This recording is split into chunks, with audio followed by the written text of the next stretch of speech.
Anyone who has ever browsed the Yugioh Reddit can tell you that conversations about Snake Rain quickly devolved, with many without any experience piloting reptile lists stating that the card limits reptiles since it would make good reptiles tier 0 in an instant. Do I really think the card should be banned this instant? No, but the discourse surrounding it worries me that there are those who are willing to pass judgment on the type without experimenting for themselves.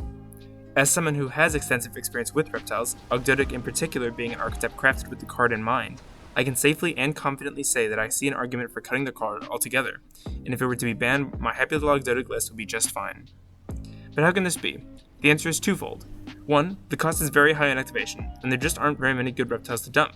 Most, like aliens and reptilian, are outdated relics, while newer attempts have their own ways of generating value, like the excellent Quaddle and aforementioned Ogdoadic.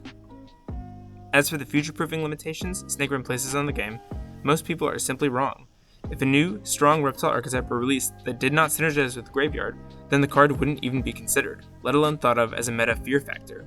Insert a parallel into Fluwandereeze, and it is apparent that slotting the card randomly into meta decks does not inherently raise their power ceiling.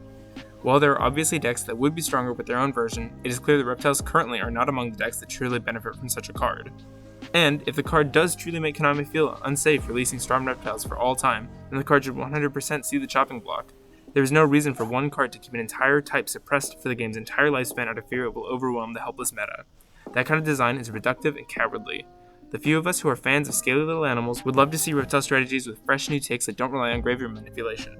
The most recent Reptilian support already show excellent versatility without any reliance on Snake Rain, and Ogdoadic are completely self-sufficient, contrary to what many might assume. These two small waves show that Snake Rain doesn't have to be the only way to design reptiles, so I hope Konami reads the room, sees the excitement for a strong deck that isn't all warriors, dragons, and machines, and allows themselves to make something truly special with a type that historically has received almost none of the love it deserves. In contrast, let's assume Konami releases reptiles that go hard from the graveyard and it becomes tier 0.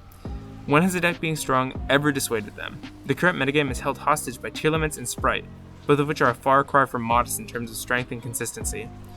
Other types don't receive support that keeps them bad, they get support that makes them better. It is entirely unfair when you look at the generic support like Simorgh, Bird of Sovereignty, whose condition for summoning an Omninegate was basically non-existent, and it makes you question why reptiles are expected to stay bad for no reason other than Snake Rain might actually see play.